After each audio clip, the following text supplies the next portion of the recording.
Hey there everyone. Sorry I haven't done a vlog in a while, but been busy with a few other projects and a few other things that I'm trying to do for the channel and off a channel and stuff like that. So anyway, we are back in the garden today. Most of the garden beds have been cleared. There is still weeds in there, and I'm hoping that we'll get a few nice days for me to come out here and maybe clean them out a little bit. I still got a few little carrots springing up here and there. And other than that, the only things that are still left are my collards and some kale. I did leave in the onion things. They're not onions. I will put the name of what they are down here. And I'm just going to cover those up for winter because they didn't really look like they were big enough for me to do anything with. So I just covered them up, and I'm probably going to end up putting some more straw down on top of them just to kind of keep them good for a little bit longer.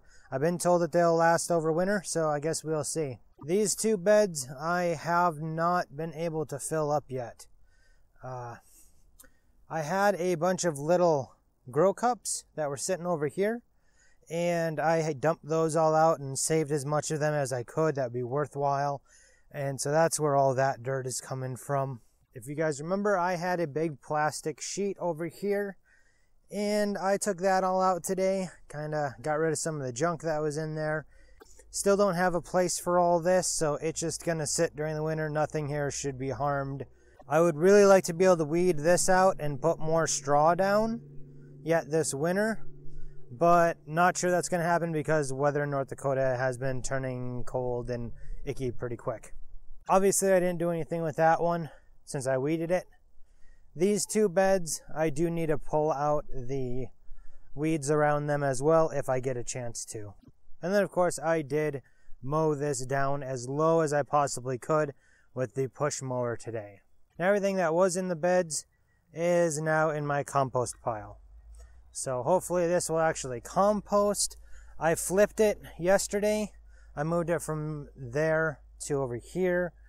And so I'm hoping that it will start composting a little bit. This kale does really good when it's cold. It's been doing new leaves like crazy. And the same thing with these. I'm really hoping that I'll get a chance to pull these out before we get snow. I read 2 books this last winter and spring, and one of them was a market gardening book, I do believe.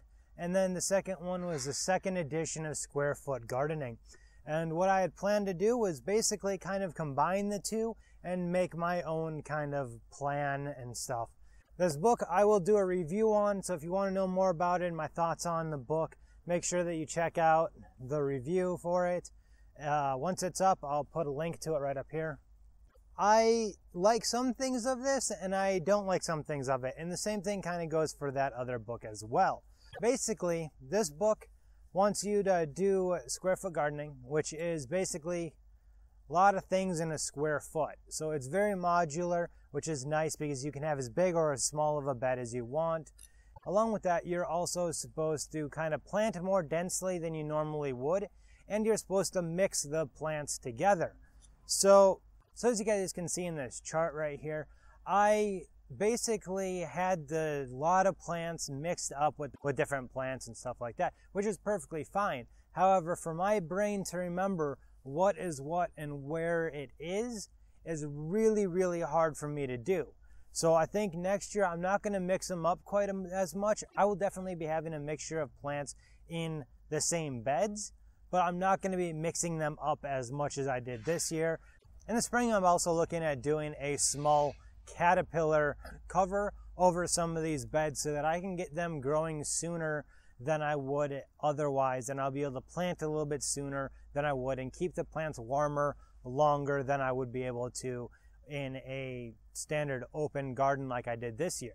I'm also going to plan on starting my garden earlier because next year I'm not going to have to build the beds. I won't have to fill the beds, although I am thinking about possibly getting more compost or some more dirt and filling the beds here to the top that are not completely full, and as well as filling those 2 beds behind me here that aren't full at all. I'm also planning on getting some actual silage tarps to be able to actually cover the bed fully so that I don't have weeds growing up on the sides of them like I did with the 2 beds that I put plastic covering over this year. My big failures this year was, one, the mushrooms didn't come up like I was hoping to, and the mushroom logs, I didn't get anything out of that.